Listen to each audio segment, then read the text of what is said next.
Hymn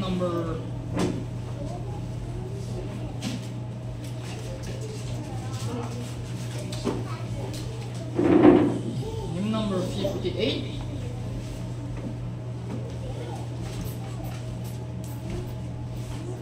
Hymn number 58.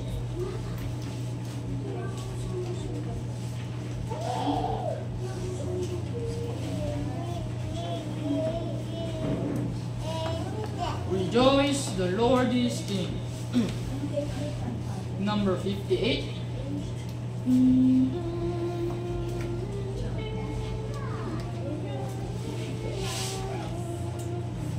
Rejoice, the Lord is King. Rejoice, first stanza, but now sing. Rejoice, the Lord is King. Your God and King adore. Adores, give thanks and sing, and triumph evermore.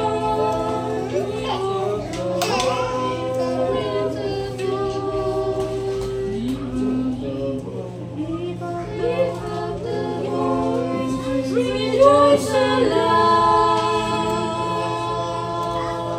He sings, rejoice, rejoice, the Savior reigns, the God of truth and love. When He had purged our sins, He took His seat above. Lift up the heart, lift up the voice, rejoice aloud. He sings, rejoice, His kingdom cannot fail. He rules over earth and heaven. The keys of death and hell are to our Jesus given. Lift up the heart, lift up the voice, rejoice aloud, rejoice aloud. He sings, rejoice, rejoice in glorious song. Jesus the just shall come and take His servants out to their eternal home. Lift up the heart, lift up the heart, Lift up the voice. lift up the voice, rejoice aloud, rejoice aloud. He sings, rejoice.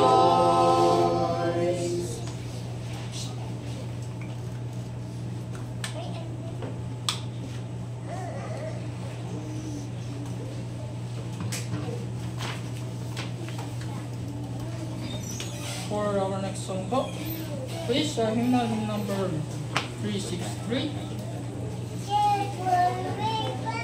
My faith looks up to Thee.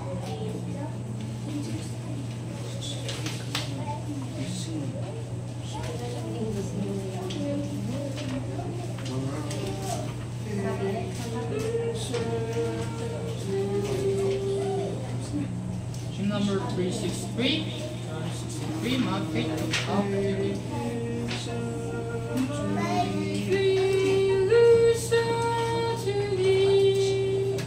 My first stanza, ready now, sing.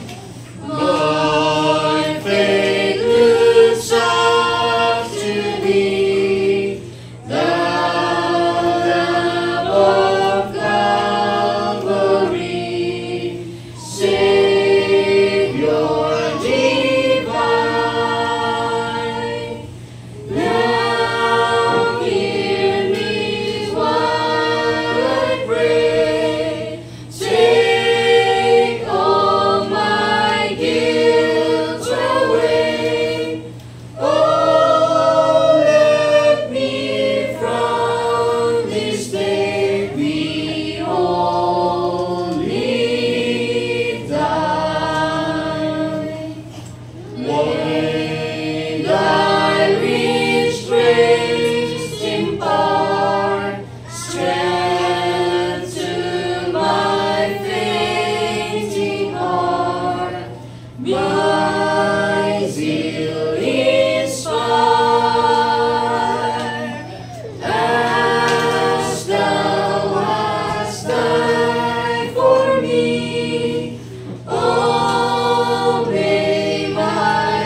dream when there's cold silent stream shall o'er me roll. Blessed Savior, there in love, fear and distress remove. Over me save above a ransom song.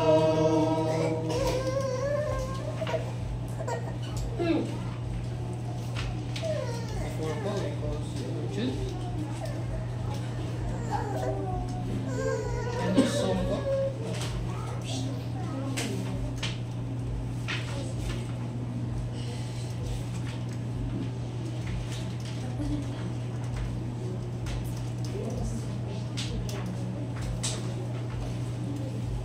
Hymn number 508. 508. I fly away.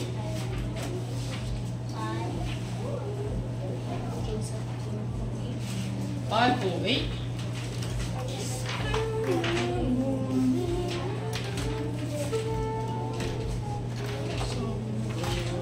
In the morning sun, first and now, bring now sing. Some glad morning when this life is o'er, I fly away to a home on God's celestial shore. I fly away, I fly away, oh glory, I fly away in the morning when I die. Hallelujah, by and by, I fly away, when the shadows of this life have grown. I fly away, fly away, fly away to a world from prison bars and gold. I fly away, fly away, I fly away, oh glory, I fly away in the morning when I die. Hallelujah, by and by, I fly away, just a few more weary days and then I fly away to a land where joy shall never end. I fly away, fly away, fly away. I fly away, oh glory, I fly away in the morning when I die. Hallelujah, by and by, I fly away. Amen? As muli po ating mapakinggan ang salita ng Panginoon, let us prepare our hearts, minds, and ears to hear the word of God. Now we have our pastor, Elder Jun.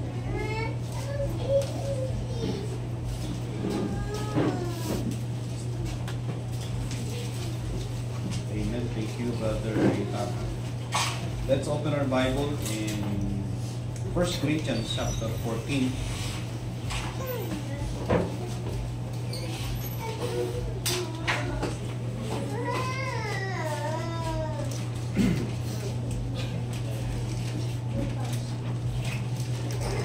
First Corinthians chapter 14. Let us read. Mga bata, maingay ha.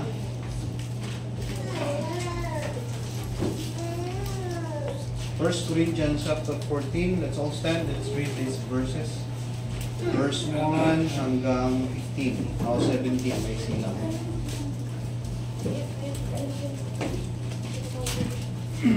Okay, I read verse 1. Now Hiram, king of Tyre, sent messengers to David and timber of cedars with masons and carpenters to build him an house. And David perceived that Proceed. David perceived that the Lord had confirmed him king over Israel, for his kingdom was lifted up on high because of his people Israel. And David took more wives at Jerusalem, and David begat more sons and daughters. Now there are the names of his children which he had in Jerusalem: Shammua and Shubha, Elan and Solomon. And Ibar and Elishua and Elpalet. And Noga and Negeb and Jabeah. And Elishama and Beliada and Elipalet. And when the Philistines heard that David was anointed king over all Israel, all the Philistines went up to seek David, and David heard of it and went out against them. And the Philistines came and spread themselves in the valley of Rephaim. And David inquired of God, saying, Shall I go up against the Philistines, and wilt thou deliver them into mine hand? And the Lord said unto him, Go up, for I will deliver them into thine hand. So they came up to Baal-Zerim, and David smote them there. And David said, God hath broken it in upon mine enemies by mine hand, like the breaking forth of waters. Therefore they called the name of that place Baal-Perazim. And when they had left their gods there, David gave a commandment, and they were burned with fire. And the Philistines yet again spread themselves abroad in the valley. Therefore David inquired again of God, and God said unto him, Go not up after them, turn away from them, and come upon them over against the mulberry trees. And it shall be, when thou shalt hear a sound of going in the tops of the mulberry trees, that then thou shalt go out to battle, for God is gone forth before thee to smite the host of the Philistines. David therefore did as God commanded him, and they smote the host of the Philistines from Gibeon even to the dirt. Altogether, the fame of David went out into all lands, and the Lord brought the fear of him upon all nations. Let's pray. Panginoon, kami po ay lumudulog sa trono ng iyong biyaya at kabagan muli sa oras na ito. Pagpalain niyo po ang mga salita na amin pong pagugulay-gulayan sa umagang ito. Gabayan mo kami, i-lead mo kami, Panginoon, sa mga kaunawaan kung saan ay ikadulugod ng iyong dakilang pangalan at ikatututo namin as well as Lord, ika-strengthen namin, Panginoon, bilang mga mananampalataya. Purihin ka, Panginoong Diyos. Muli kami ay humihingi ng nilinis ng aming mga puso at isipan. Gawin mo kaming karapat-dapat ng mananamba. These things we pray in Jesus' name. Puno po tayo. In verse 17, sabi po dito, And the fame of David went out into all lands, and the Lord brought fear of him upon all nations. Sabi dito, and the Lord brought fear of him upon all nations.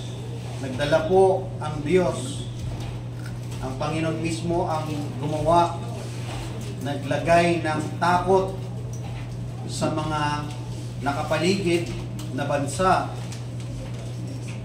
sa pagkatao ni David, no? So it is God who created or brought fear of David, of him, no, to David. So this morning, no, we will talk about when God puts fear in the enemy's heart.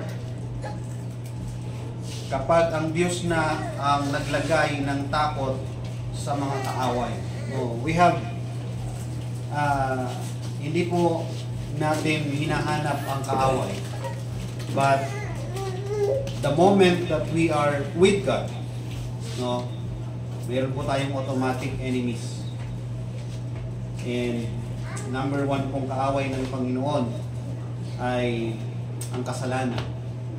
And that is our enemies when we started to be with God. No? Dati, ang kasalanan, friend natin yan. Okay? Dapat, nung ikaw ay mananampalataya na, nung ikaw ay naka Kristo na, dapat ang kasalanan, kaaway mo na. No? Kasi kapag ang kasalanan, kaibigan mo pa rin, that means that you are on the side of the enemy and not of God. So, what happened here, during the time of David, meron po siyang mga kaaway. Nung siya po ay naging hari, marami pong nainggit sa kanya, maraming galit sa kanya. And even before that, may kaaway na rin naman talaga ang Israel. But they don't really much feel pressured, no, sa Israel, dahil lalong pa nung panahon ni Saul, kasi hindi naman they see Saul as a weak king. But during the time of David, no, naramdaman ng mga tao o mga bansa na kaaway ng Israel na nakakatakot si David makabangga, no? And that scenario happens because God is the one who sets fear in the heart of the enemies. So David's fame wasn't self-made. No, yung pagiging sikat po ni David, hindi po yun dahil self-made yun. Hindi dahil sarili niya lang. It was the result of God's work in his life. No? Katulad po yan nung panahon din ni Joshua. No? Sa time ni Joshua, God made his fame spread. In Joshua chapter 6 verse 27, makita po natin doon na nakilala po si Joshua. So it's not because Joshua is strong by himself, kasi nga ang mga kalaban nga nila Joshua, mga higante pa malalaki pa sa kanila, giants. But it is God who sets fear in their enemies, and also it is God who made them famous. Nakilala sila. Ganon din po kay David. It is not a self-made name, no? So when God's hand is in your life, even enemies and obstacles recognize it. Kapag ang Panginoon ay kasama mo, nasa kamay, kapag ang kamay ng Panginoon ay kasama mo, kahit yung mga kaaway mo at saka yung mga hadlang o yung mga humahadlang sa buhay mo ay ma-recognize nila, no? Makikilala nila na nasa iyo ang Panginoon. So that's the big idea on this verse, no? Makikita naman natin, no? In the fame, David went out into all lands. Nakilala po si David sa mga karatig bansa o sa buong Israel at sa karatig bansa dahil po siya ay sinamahan ng Panginoon. No? And the Lord brought fear upon all nations. Kinakatakutan. Kumbaga, parang sa panahon natin ngayon, no, kahit na gaano tayo ka-advance, kahit na sabihin natin advance na yung mga bansa, nakakatakot pa rin na makabangga mo ang US. Diba? In terms of war, in terms of something competitions. No? Doon sa bagay na strength nila. No? Kasi medyo talagang malakas ang sobrang equipped in advance. Okay? Trying to China pumapalag, Russia, but still as of today, no, malakas pa rin ang US. Kumbaga something like that, no. But I can say, or we can say, na it's not because of themselves, but because we can see God gave them a favor.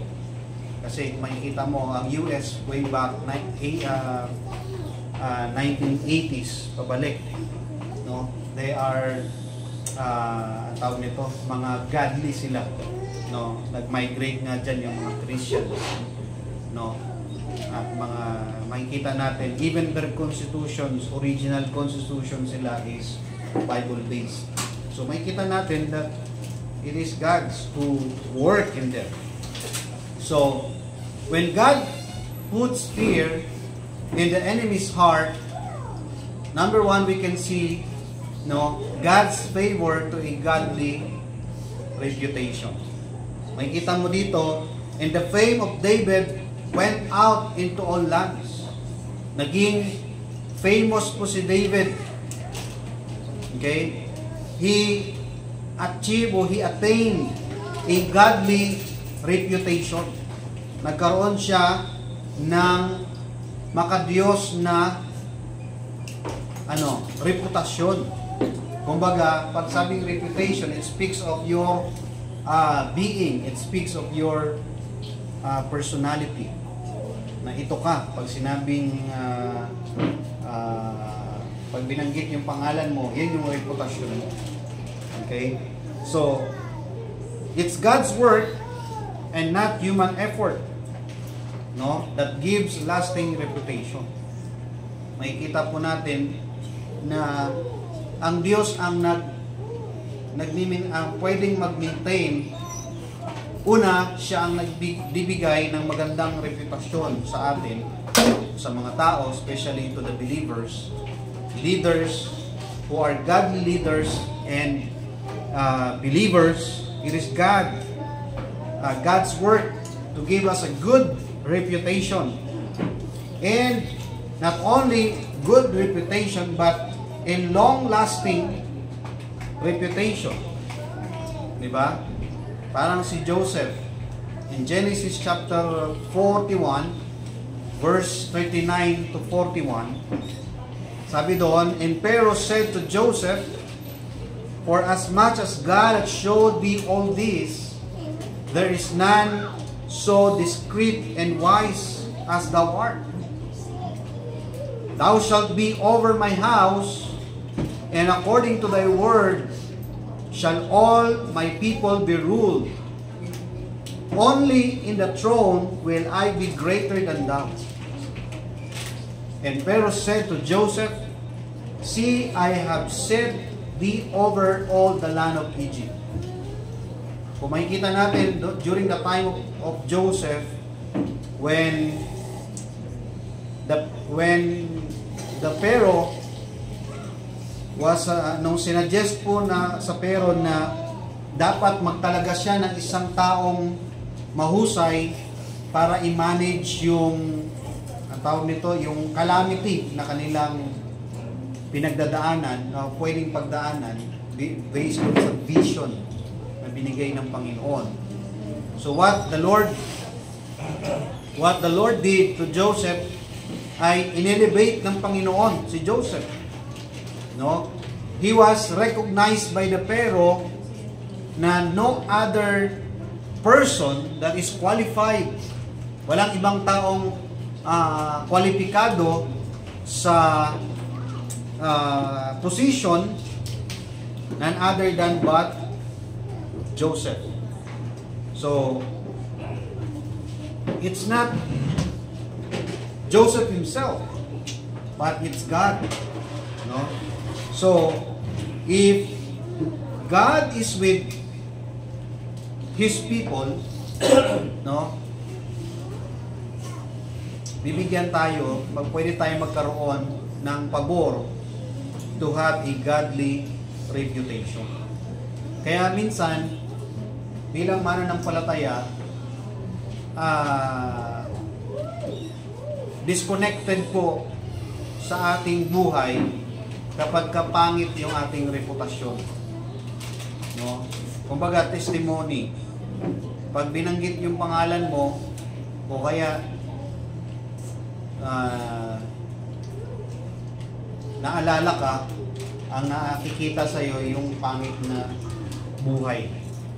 Diba? Kasi, yun nga, either hindi tugma yung pagiging mananampalataya mo doon sa reputasyon mo. No? Sa kang manluloko, magnanakaw, o hindi ka mapagkakatiwalaan, how can you be established? So what will happen? Masisira din ang testimony. And they will not believe that you are a godly person. Diba? So, kaya we should be careful. We should be careful with our life testimony. Kasi nga, nagre-reflect ito sa ating pagiging Kristiyano. But, if God is with you, syempre, ikukonvict ka ng Holy Spirit na iwasan or ang tawag nito, huwag gawin yung mga pangit na gawain. Diba? So, the Lord will the Lord will give you favor to establish a godly reputation. Katulad po ni David. Diba? In-establish ng Panginoon si David yung kanyang binigyan siya ng magandang reputasyon. Okay? At katulad kay Joshua, di ba? Joshua chapter 6 verse 27. So the Lord was with Joshua, and his fame was noised throughout all the country. So makikita natin na ang tawag nito, nakilala, no, naging maingay, matunog ang pangalan ni Joshua sa buong Israel, no? So, in application, no, let's stay, manatili tayong tapat, and let God build your name. No, hayaan mo na ang Diyos ang mag-establish ng pangalan mo. Okay? Kumbaga, kaya ka nag-iingat sa buhay mo, na hindi ka ma-involve sa mga maling gawain, kasi nga magre-reflect ito sa iyong pinaniniwalaan, sa iyong pananampalataya. Okay? You focus on building His kingdom. So, ang dapat dito ay magkaroon ng mag-synchronize yung mga salita ng Diyos sa ating actual na ginagawa. Okay? So, and because of this, God's favor us to have a godly reputation. No? At ginagamit ng Diyos yung ating reputasyon para maramdaman ng iba, ng kaaway natin, na kumbaga mangingilag sila. Right? Hindi sila basta-basta magkaroon ng kumpiyansa na maliitin ka or gawan ka ng masama. It's because makikita nila na kasama mo ang Panginoon. Diba? So, that's one thing. No? Second, when God puts fear in the hearts, in the enemy's heart, means God's hands create holy fear. No? Ang Panginoon ay gumagawa He creates an holy fear towards others. Pansinin niyo yung sabi dito kay David. Diba? And the Lord brought fear of Him upon all nations. Yung ang Panginoon mismo ang nag-work out sa mga tao para matakot sila kay David. It's because that's part of protection na ibinibigay ng Panginoon kay David. No, true fear and respect come when God defends and fight for His people. So, ididepensa ka ng Panginoon. Diba? He will defend you. Kaya nga sabi ng Panginoon, diba? Ang sabi doon, vengeance is mine. Diba? Ano sabi doon? Do not revenge. Vengeance is mine. Sabi dito sa Joshua chapter 5 verse 1, it came to pass when all the king of the Amorites which were on the side of Jordan westward, and all the kings of the Canaanites which were by the sea, heard that the Lord hath dried up the waters of Jordan before the children of Israel, until we were passed over, that their heart melted, neither was here the Spirit in them anymore, because of the children of Israel. Means to say, yung ginawa ng Panginoon sa Israel, ay kinakatakutan sila ng mga tao na kanilang dadaanan. This is during their exodus towards the promised land. Nakilala po ang Israel na nakakatakot makalaban. Sabi nga dito, their heart melted. Pag sabing melted, talagang nanghina sila nawala yung confidence nila. Okay? So, this is when God is with you. He will create holy fear or respect. Ang Panginoon mismo ang magsiset sa puso ng mga kaaway natin. Kaaway nila that time. As well as, ganoon din sa atin. Sa Judges chapter 7 verse 14, ganoon din ang ginawa ng Panginoon sa mga kalaban ni Gideon. And his fellow answered and said, this is nothing else save the sword of Gideon, the son of Joash, a man of Israel, for into his hand God delivered Midian and all the host. Okay? Sila mismo ay na-recognize nila that Gideon is backed up by God. Even the enemies recognize that God is with them. So, ganun po ang kinakalabasan kapag ang Diyos mismo ang nag-work out, because His hands creates holy fear towards the enemies. Kumbaga, magpaka-faithful ka lang, and your enemies, they fear God, inside you. Makikita nyo na ang mga tao mismo ay hindi mo kailangang takutin, kundi sila mismo makarealize na nakakatakot kang galawin. Nakakatakot kang gawa ng masama. So, mahirap dito kapag tayo ang gumawa ng paraan para takutin natin yung ating kaaway, no? Hindi sila matatakot. Pero kung ang Panginoon ang gagawa ng paraan, ang gumagawa para matakot sila, no? Kahit wala kang ginagawa, no, against them, they will fear you. Because it is God creates, it is God's hand who creates holy fear. No? So, yan yung sabi dito eh. And the Lord brought fear of Him upon all nations. So, that's what happened when God puts fear in the enemy's heart.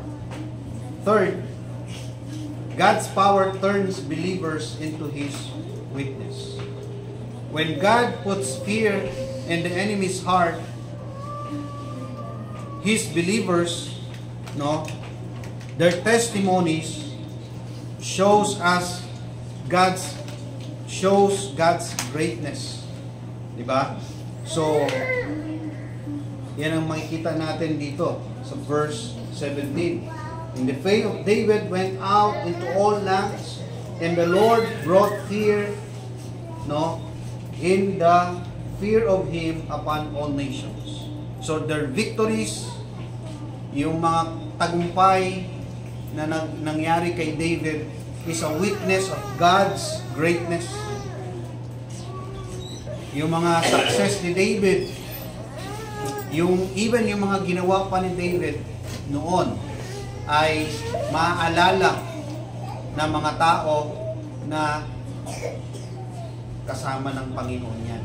Sinasamahan ng Panginoon yan. Okay? Binaback upan ng Panginoon yan. No? God's victories in your life are testimonies that lead others to worship Him. Diba? Kumbaga, kapag magkaisa kayo ng Panginoon, kapag ang Panginoon ay kasama mo o sinasamahan ka, yung mga tagumpay mo sa buhay ay magsisilbing witness or magsisilbing ang tawag nito, magsisilbing mensahe para sa iba na biyaya ng Panginoon yan. Kumbaga, even other people, kahit hindi sila miyembro ng church, makikita nila that God is with you. No? At hindi ikaw yung pinupuri, because you didn't imply na ikaw yung itaas. Diba? Usually pagka may mga tagumpay tayo sa buhay, gusto natin, ang common normal, gusto natin itaas natin yung sarili natin. Eh kapag aware ka that everything is for the glory of God, dapat maingat ka doon. Dapat hindi mo yung gagawin. Maingat ka na ikaw ang ma-lift up na dapat ang Panginoon. Okay? Kaya si David, makikita mo yung mga galaw dito during the time, yung mga strategy o mindset dito ni David ay talagang sensitive siya sa kung ano yung kalooban ng Panginoon. Okay? Kaya naman may kita mo na nagtatagumpay siya. No? Kaya tinatanong niya palagi ang Panginoon eh. Diba sa verse 14, therefore David inquired again of God, and God said unto him, go not up after them. Before then, sabi ng Panginoon, sabi ni David, Lord, pupunta ba ako? Susugurin ko ba sila? Didigmain ko ba sila? Sabi ng Panginoon, go. Because I will give them into your hands. After that, sabi naman ni David, susundan ko ba sila? Sabi ng Panginoon, no. Don't go there. Okay? Mean to say, it's not the brilliant idea of David, but his obedience to God. It is his obedience and yung kanyang pakikinig sa kalooban ng Panginoon ang nagdala sa kanya sa mga tagumpay. Okay? So, in that victories, God turns that favor. No, his victories turns favor for David. Kaya kinatakutan siya. Okay? Kaya naramdaman ng mga kaaway ni David, mahirap siyang kalaban. So, ganun din ang makikita natin. The same God with David na sa buhay natin, marami tayong mga kalaban dito eh. Number 1 nating kalaban, yung kasalanan. Diba? At kung may mga taong galit sa atin, no, tinuturo sa atin ng scripture na huwag tayong gumanti o gumawa ng masama sa kanila. Let God instill fear, no, in their hearts. Yun ang pattern na pinapakita dito. Okay? Kapag may gumagawa ng masama sa atin o may nagpaplanong gumawa ng masama sa atin, no, sa Panginoon natin, di ba? Yan po yung maybe that's a sign of weakness for others. Sabihin nila na wala kang gagawin, di ba? You will not work out for them to fear you, but you will let God, no, to create fear in them, no? So God's victories in your life are testimonies that lead others to worship you. Di ba? Sa mga tagumpay ng buhay natin, no, kung yan ay set para sa Panginoon, dapat nabibigay yan ng glory sa Panginoon. Okay? Katulad po ni Daniel. No? Si Daniel, yung kanya pong tagumpay ay yung mga tagumpay po ni Daniel ay nagbigay ng pagdadalawang isip sa mga kaaway na siya ay salingin. And actually, his victories and his obedience to God leads the enemy to recognize who God is. Diba? Tinapon siya sa lion's den. Ano nangyari? Diba? Anong nangyari doon? The king recognized that the God of Daniel is the true God. Diba? Sa panahon nila Apostle Paul, even the early church, diba? Marami pong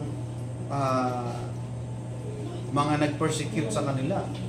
But the more they persecute them, no, the more nilang na-recognize ang Panginoon. No, hindi po dumating sa history o hindi po dumating sa punto na inutos ng Panginoong makipaglaban sila in a physical combat. The early church was not advised by God or in the scriptures. Even the apostles, hindi sila nagsulat o nag-encourage na humawak ng armas to fight their persecutors. No? Pero natatakot sila. It creates fear to other people, to the enemies, to the persecutors. Diba si Paul and Silas, doon sila, kinulong sila. Di man sila lumaban. But when God works, He breaks the prison cell, diba? Yung mismo mga sundalo pa nga ang takot eh. Diba? So, it creates fear.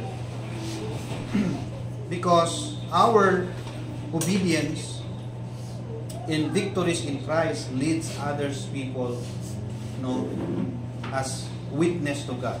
Diba si Apostle Paul na-convert pa yung jailer. Na-convert pa, nagpabaptize pa. Sabi nga ng iba, napatanggap pa ni Paul eh. Diba? Nag-sinner's prayer pa siguro yun. No? So, that's how God turns.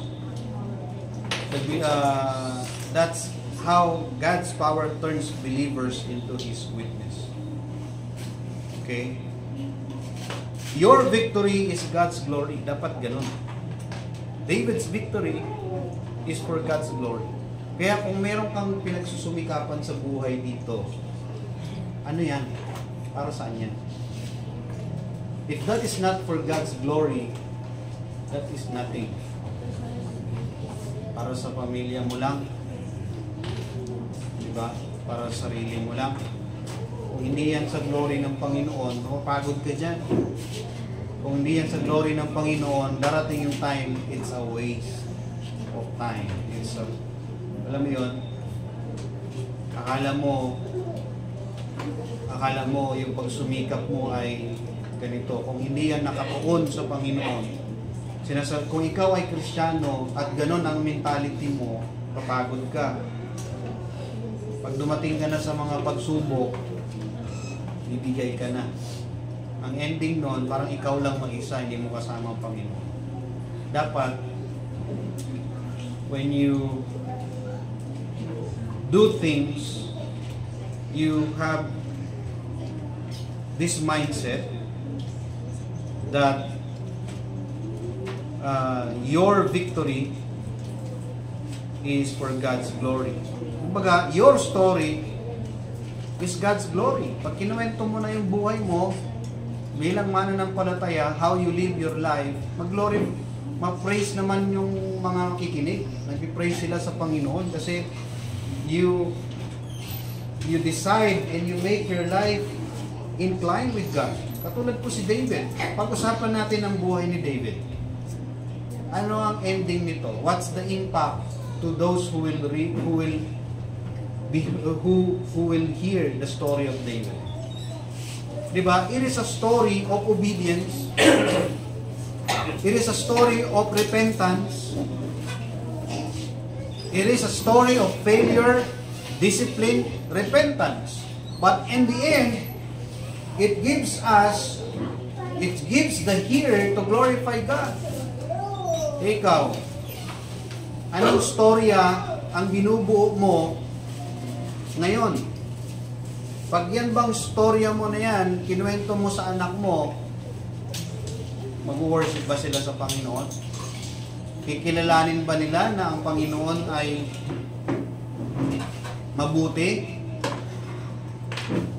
Kikilalanin ba nila na ang Panginoon ay mapagpatawad? O kikilalanin nila na walang kwenta naman pala sumunod sa Panginoon?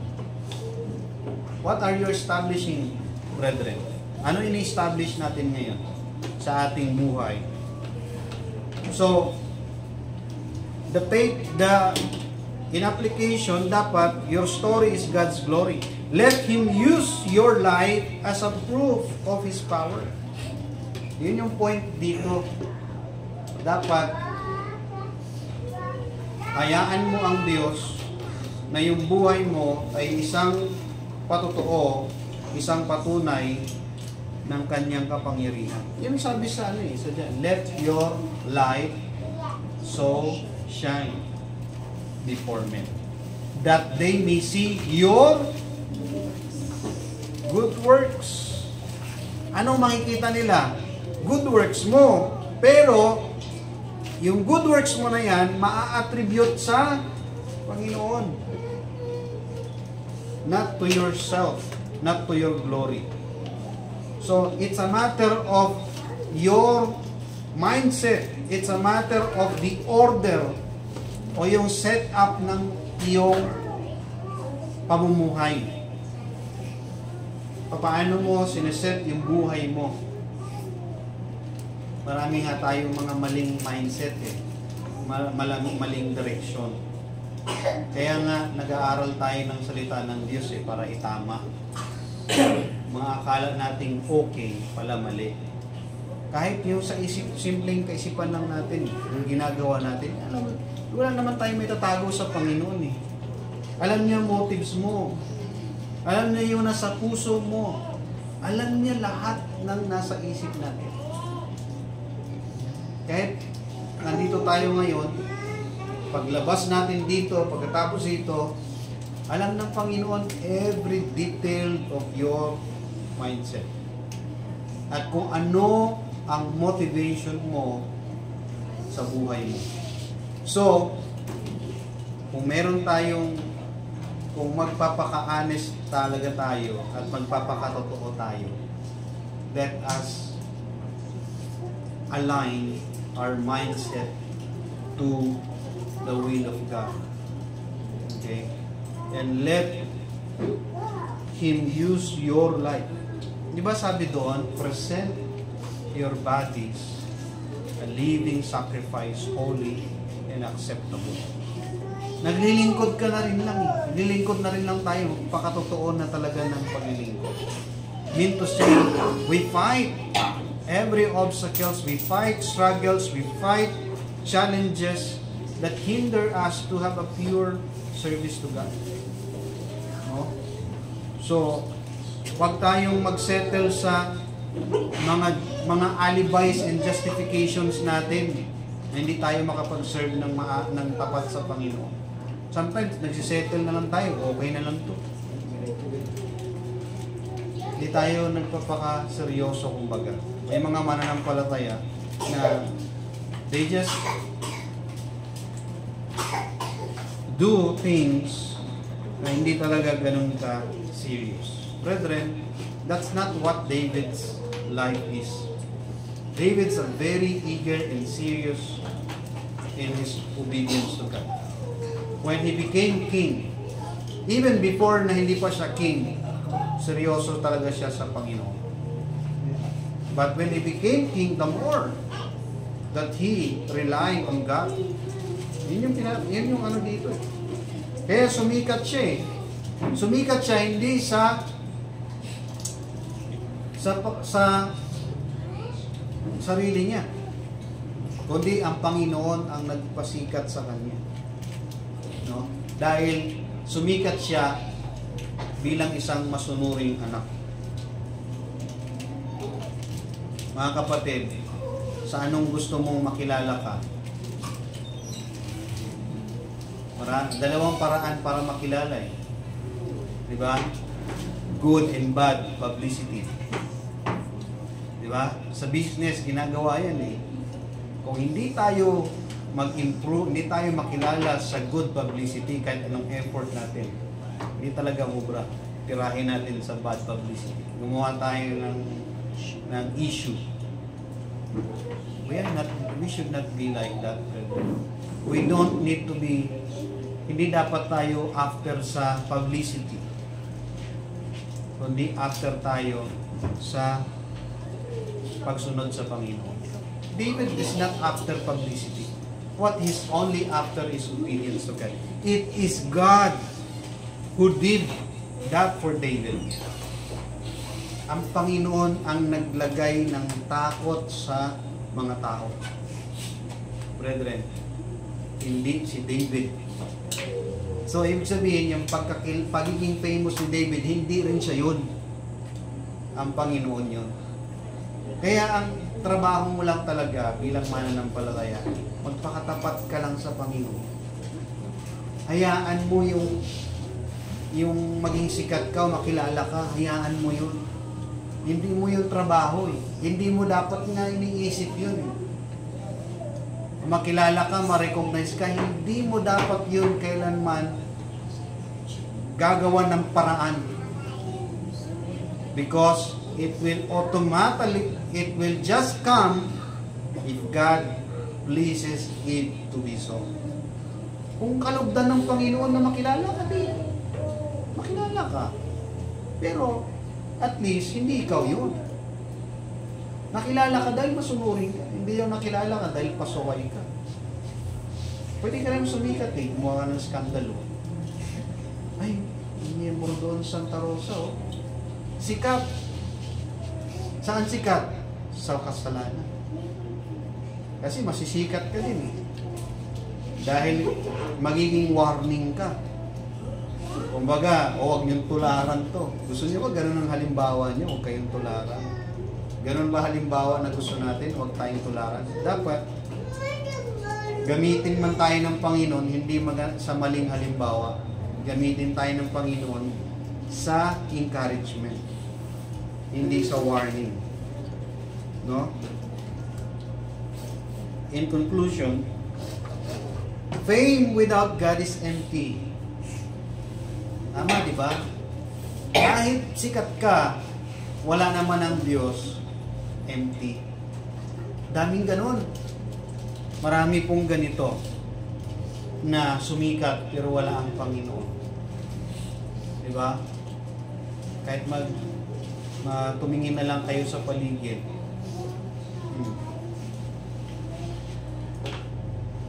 Ano pa? Fear caused by God is protection.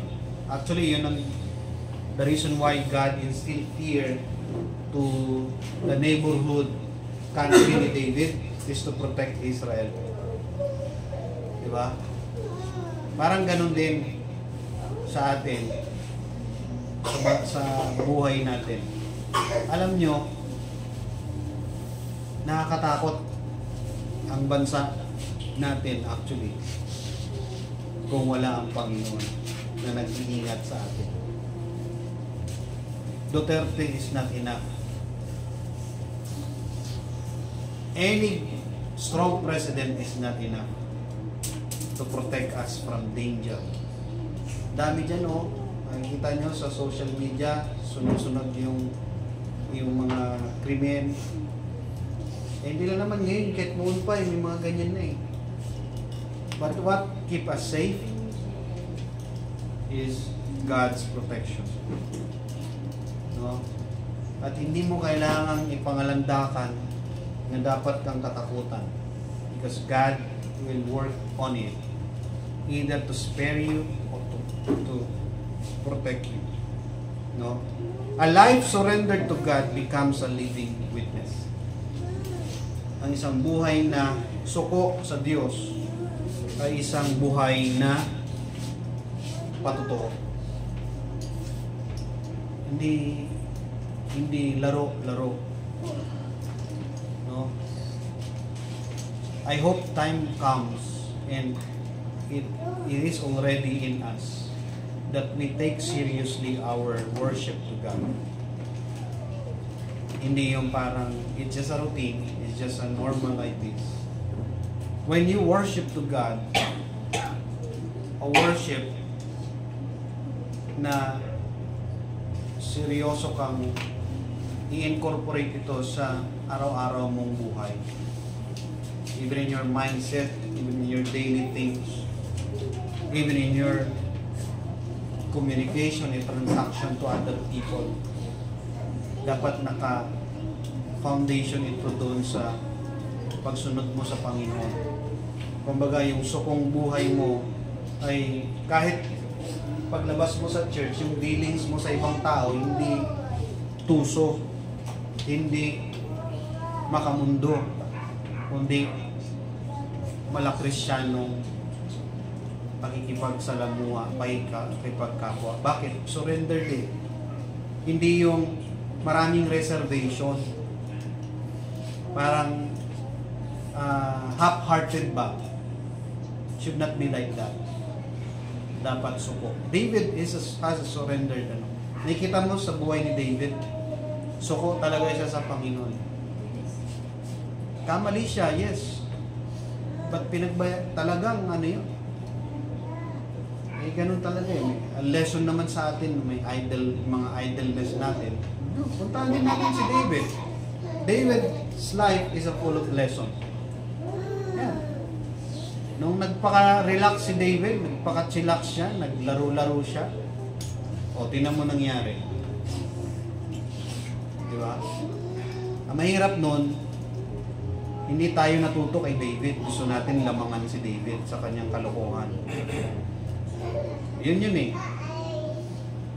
Andiyan na si David. Kung ayaw mo pa si David, hindi pa tayo kontento kay punta tayo kay Solomon. Mas malala yung ginawa ni Solomon na pag-enjoy sa buhay. Maraming mga Solomonic advices sa mundo. Kakausapin ka, enjoy your life hanggang single ka. Diba? Solomonic advice yun. Boring naman buhay mo, wala kang babae. Boring naman buhay mo, ganito ka. Diba? Hanggat binata ka, mag-enjoy ka. Kasi kung may asawa ka na, wala na yun. Para hindi ka na maghanap. Sabi ko, ba't marami dyan? Hindi, nasa tao pa rin. Yun pala sa tao pala Diba? That's Solomonic advice. Hanggat kaya. So, let us learn to surrender our life to God and becomes a living witness. No? Not a living shame, but a living witness. It is a shame when you give in or you give up with your weaknesses. But it is a witness when you fight in your weaknesses. Kumbaga, mahina ka pero you don't give up with that. You fight for God's glory. I am referring to sin, no? Sa mga kasalanan natin na ginagawa nating scapegoat, yung mahina lang ako, Panginoon kaya hindi na ako lumalaban. So, parang sinasabi natin na hindi tayo kayang tulungan ng Panginoon. Okay. Sabi nga ni Paul, I can do all things through Christ who strengthens me. It means he is asking God's help in every weakness battle na meron siya. Kaya nga nag-struggle si Paul Sabi niya, yung mga gusto kong gawin, hindi ko magawa. Yung mga ayaw ko, yun yung ginagawa ko. Struggle yun. Pero sinali niya sa Panginoon, sino magliligtas sa akin dito? Ang sabi ni Paul. No? Anong sabi niya? O wretched man that I am, who shall deliver me from the body of this death? No? Ang sabi niya, it is Christ. Diba? So, if you trust His hand, follow His voice, and surrender your battles, God will make your life a living proof that His power is real. Yung buhay mo, gagamitin ng Panginoon para ipakilala sa iba na totoo ang Diyos. Tama? Pagka suko yung buhay natin. So, stay under God's favor. No? Walk humbly, trust Him to fight your battle. So it means, kapag lumalaban tayo sa mga struggles natin, against sin, against backsliding in heart, diba? Pagtalikod sa Diyos, pagiging tamad sa ating spirituality, kalaban yan Yung katamaran sa spirituality, katamaran sa pananalangin, sa pagbabasa ng Bible, sa pagiging aktibo sa spiritual na bagay. If you're lazy with that, and you don't fight that laziness, you cannot expect God will fight for you. Because that is something that you should learn. No? Dapat mayroon pang resistance against sin. Okay? Dahil ini-empower tayo ng salita ng Diyos So let's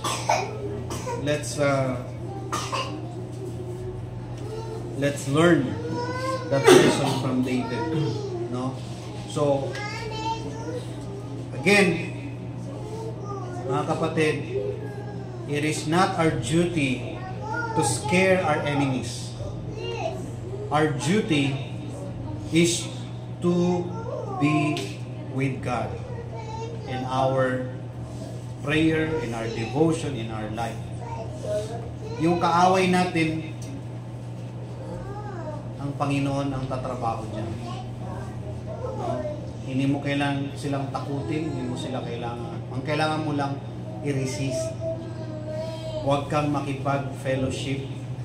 Huwag kang makijoin sa kasalanan. Sabi doon, resist the devil and he will flee from you. Resist ka. If you cannot resist, then abstain. Diba? Sabi doon, abstain from all appearance of evil. Dalawa lang gusto ng Panginoon, di ba? At tatlo, no? Fight a good fight of faith. Second, resist. And third, abstain. And let God do the rest. Let God put fear. Let God turn your life into a favor, obedience into a favor, testimony, witness. And let your story be God's glory. Let's all stand, let's pray. Panginoong Diyos, muli, salamat sa iyong kapahayagan sa aming buhay. Thank you for reflecting unto us the life of David pertaining to his obedience to you and to his yung kanyang pagkonsol palagi sa iyong kalooban during this battle and sa pag-establish ng kingdom. Indeed, Lord, we are leaders of our own families, leaders sa mga new believers. At nawa, O Diyos, ay maging magandang halimbawa kami, patotoo kami para po sa kanila. At nawa ay maging kagamit-gamit kami para sa kapurihan mo, na maging witnesses kami, Panginoon, sa iyong pagiging Diyos at makapangyarihan. Salamat po. Purihin ka itong aming dalangin sa pangalan ni Jesus. Amen.